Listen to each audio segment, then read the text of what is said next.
2024 के इलेक्शंस में अब कुछ ही दिन शेष रह गए हैं। 4 जून 2024 को इसके नतीजे भी आ जाएंगे। वर्तमान स्थिति देखें तो श्री नरेंद्र मोदी जी के आगे विपक्ष के सारे नेता बड़े गौण नज़र आते, बड़े बौने नज़र आते हैं।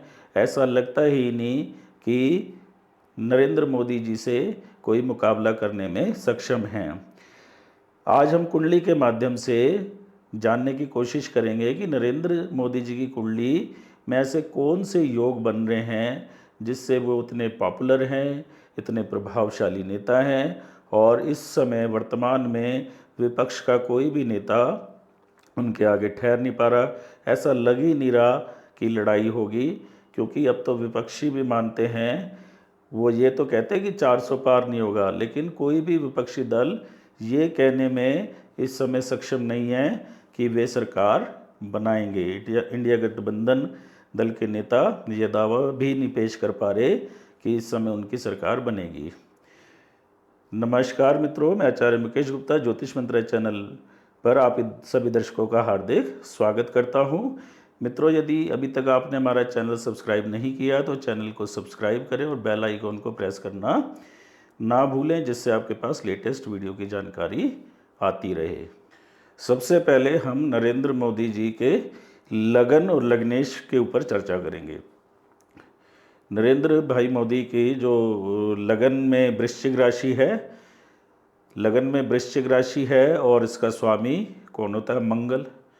तो हम कह सकते हैं लग्नेश मंगल अपनी राशि में स्थित है। तो जब लग्नेश अपनी राशि में स्थित हो तो लगन को काफ़ी बल मिलता है, लग्नेश बहुत मजबूत हो जाता है। लगन के मजबूत होने से व्यक्ति जो है उसकी पर्सनैलिटी काफ़ी प्रभावशाली होती है।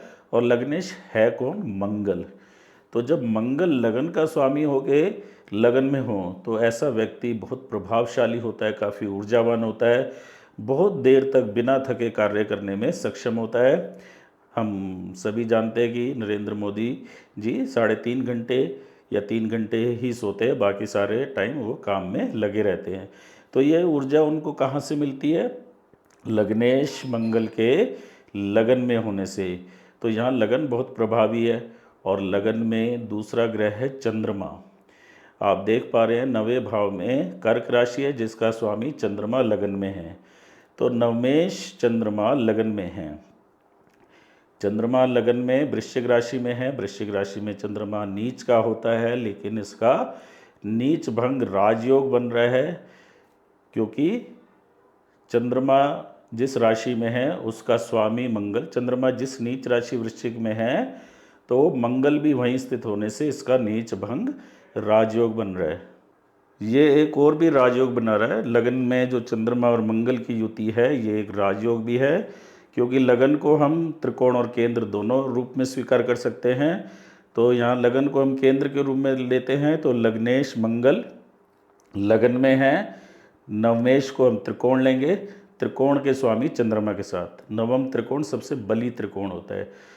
तो नवमेश यानी कि त्रिकोण का स्वामी लगन में, चंद्रमा लगन में है, नवमेश है और मंगल के साथ है, लगन के स्वामी के साथ है। तो ये केंद्र और त्रिकोण भावों के स्वामियों का संबंध हुआ। तो मंगल और चंद्रमा वैसे भी एक बहुत बड़ा राजयोग माना जाता है। तो यहाँ पे मंगल और चंद्रमा मिलके लग्नेश और नवमेश का योग बना रहे हैं, जो कि एक बहुत उत्तम राजयोग है। तो लगन में राजयोग बन रहा है और ये मंगल के द्वारा बन रहा है। तो ऐसे व्यक्ति काफ़ी ऊर्जावान होते हैं लगन में मंगल के कारण। अब द्वितीय भाव जो है हमारी वाणी का स्थान है। द्वितीय भाव का स्वामी गुरु है। गुरु जो है 4th हाउस में है। 4th हाउस जो है ना, रेजिडेंस होता है।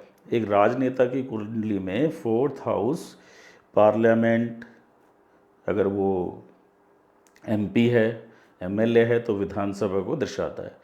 तो 2nd हाउस वाणी स्थान का स्वामी जनता के भाव में है। 4th हाउस जनता का भी भाव होता है।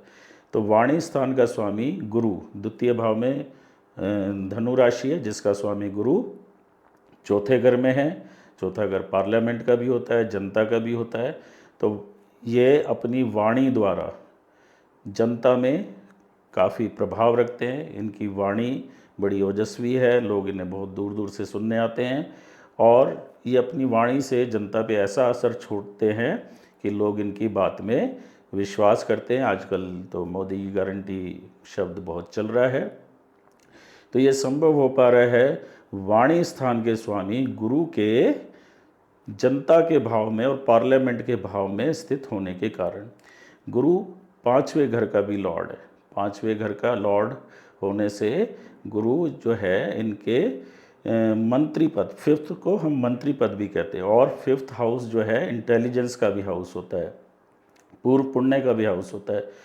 तो फिफ्थ हाउस का लॉर्ड और सेकंड हाउस का लॉर्ड गुरु जो है फोर्थ हाउस में है। फोर्थ हाउस मैंने बताया पार्लियामेंट का है, जनता का है। तो द्वितीय भाव का गुरु जो है वो वाणी स्थान को रिप्रेजेंट कर रहा है, फिफ्थ हाउस का भी लॉर्ड है। तो इनके हाउस ऑफ डिग्निटी, पूर्व पुण्य के हाउस, इंटेलिजेंस को भी रिप्रेजेंट करता है। तो ये अपनी बुद्धि और इंटेलिजेंस के कारण, क्योंकि बुद्धि का और इंटेलिजेंस का स्वामी है गुरु जो है, वाणी स्थान और इंटेलिजेंस भाव का स्वामी है, हाउस ऑफ पार्लियामेंट में जनता के भाव में बैठा है। तो जनता में ये अपनी वाणी और इंटेलिजेंस के कारण काफ़ी प्रसिद्ध है। इनके मूव ये बड़े इंटेलिजेंटली अपने मूव्स चलते हैं। जहाँ लोग सोचना बंद कर देते हैं वहाँ से इनकी सोच प्रारंभ होती है। फिर तीसरे भाव का स्वामी, पराक्रम भाव का स्वामी शनि, तीसरे भाव में मकर राशि है। तीसरा भाव पराक्रम भाव होता है। पराक्रम भाव का स्वामी शनि जो है वो 10th हाउस में है। 10th हाउस हमारे प्रोफेशन का हाउस होता है। और शनि जनता के भाव का 4th हाउस का भी स्वामी है।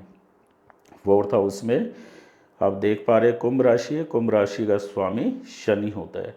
तो शनि पराक्रम और हाउस ऑफ पीपल्स, पार्लियामेंट का हाउस, 4th हाउस का लॉर्ड भी है। तो पराक्रमेश और जनता के भाव का स्वामी, पार्लियामेंट के भाव का स्वामी 10th हाउस में है और ये बहुत अच्छा योग बन रहा है। ये वीनस के साथ है। वीनस जो है 7th लॉर्ड है और शनि जो है 4th लॉर्ड है।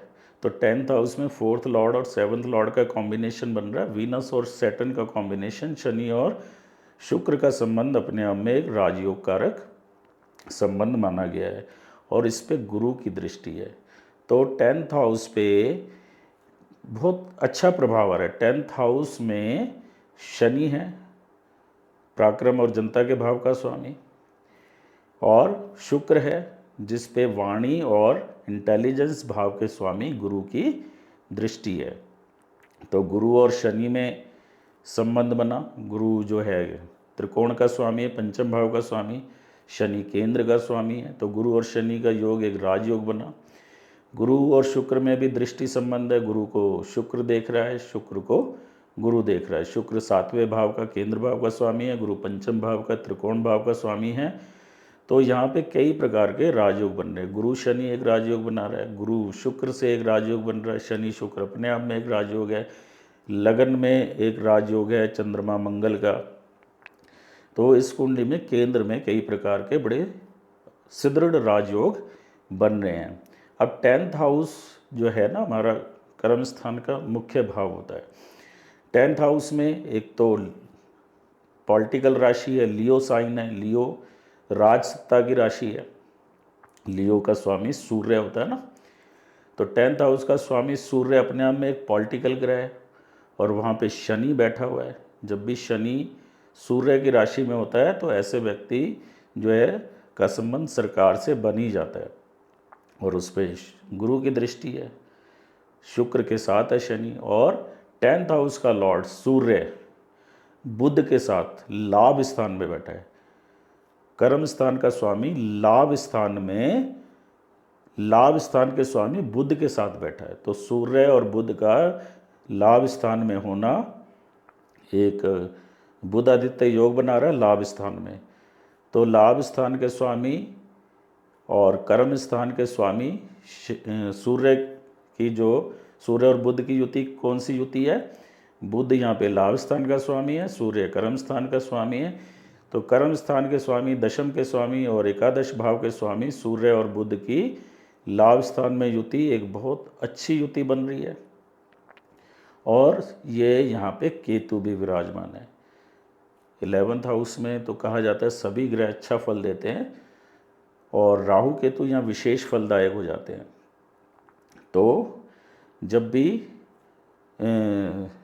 केतु या राहु लाभ स्थान में होते हैं ना, अच्छा फल देते हैं। तो केतु यहाँ पे सूर्य के साथ है। केतु को ना कुंडली में, हमारी जन्म पत्री में, हमारे शास्त्रों के अनुसार पताका माना गया, ध्वजा, झंडा फहराना, कहते हैं ना झंडा गाड़ दिया, तो जीत का प्रतीक है, ध्वजा का प्रतीक है। जब भी कोई विक्ट्री होती है किसी कंट्री की या किसी भी टीम की, तो वो अपना एक फ्लैग लहराते हैं। तो ये फ्लैग का कारक भी है केतु। और सूर्य के साथ, सूर्य है ख्याति का कारक। सूर्य सभी को विदित है क्योंकि ये सिंह राशि का स्वामी है। सूर्य पॉलिटिकल प्लैनेट है। सूर्य जो है सबसे ग्रहों में राजा माना गया है, तो ख्याति देने वाला ग्रह सूर्य है। और सूर्य के साथ जब भी केतु होता है तो ऐसे व्यक्ति की जो ख्याति है ना बहुत बढ़ जाती है। तो आपको पता ही है, नरेंद्र भाई मोदी केवल भारतवर्ष में नहीं पूरे संसार में इनका नाम है। कोई इनके पैर छूता है, कोई इनको बॉस कहता है। और ये युति जो है ना लाभ स्थान में बन रही है। तो सूर्य और केतु की लाभ स्थान में और बुध के साथ युति एक बहुत ही प्रभावशाली योग बन रहा है। सूर्य केतु लाभ स्थान में है तो जैसे मैंने बताया इनकी जो प्रसिद्धि है बहुत दूर दूर तक है। कई कंट्रियों ने इन्हें अपने हाईएस्ट अवार्ड से भी नवाजा है। जैसे भारत में भारत रत्न होता है, तो ऐसे ही कई कंट्रियों ने इन्हें सर्वोच्च नागरिक सम्मान देके सम्मानित किया है। तो इस कुंडली में अगर आप डिटेल में जाएंगे बहुत सारे योग बन रहे हैं। जैसे 5th हाउस में राहु है। 5th हाउस में जो राहु है ना, ये रेजर शार्प इंटेलिजेंस देता है। और राहु क्योंकि एक कन्वेंशनल ग्रह नहीं है, अनकन्वेंशनल सोच देता है। ऐसे व्यक्ति जीवन में नए प्रयोग करता है अपनी बुद्धि के द्वारा। तो ये जो एक ही घिसी पिटी परिपाटी पे चलने वाले नहीं हैं, ये हमेशा नित नए प्रयोग करते हैं सार्वजनिक जीवन में, राजनीति में। तो इन्होंने बहुत सारे ऐसे कार्य किए हैं जो पहले हम साधारण सोच से करने की सोच भी नहीं सकते थे। अब वर्तमान में ऐसा क्या है, चुनाव 2014 में भी हुए, 19 में भी हुए, लेकिन 24 में तो कोई टक्कर में ही नज़र नहीं आ रहा। तो इस समय इनकी कुंडली में मंगल की महादशा है। मंगल की महादशा। मंगल जो है लगन का स्वामी, लगन में है, चंद्रमा के साथ है, जो भाग्य स्थान का त्रिकोण का स्वामी है। तो मंगल यहाँ पे ना बहुत प्रभावशाली स्थिति में है और उसकी महादशा है। मंगल छठे का भी स्वामी है। तो छठा जो है विरोधियों का भी भाव होता है, तो उसका स्वामी लगन में है। तो ये अपने विरोधियों पे भारी पड़ रहे हैं। तो मंगल की महादशा होने के कारण, जो कि लग्नेश होकर लगन में है, बहुत सुंदर राजयोग में है, तो इस समय इनकी महादशा तो बहुत अच्छा फल देने वाली है। और अभी अप्रैल में इनकी जो अंतर्दशा है वो शनि की स्टार्ट होगी। शनि जो है पराक्रम भाव का स्वामी है, 3rd हाउस का स्वामी, 10th हाउस में बहुत अच्छे फल देता है। और 4th हाउस, 4th जनता का हाउस है। तो शनि पराक्रम और जनता के भाव का स्वामी होकर कर्म स्थान में है, जिसकी अंतर्दशा चल रही है।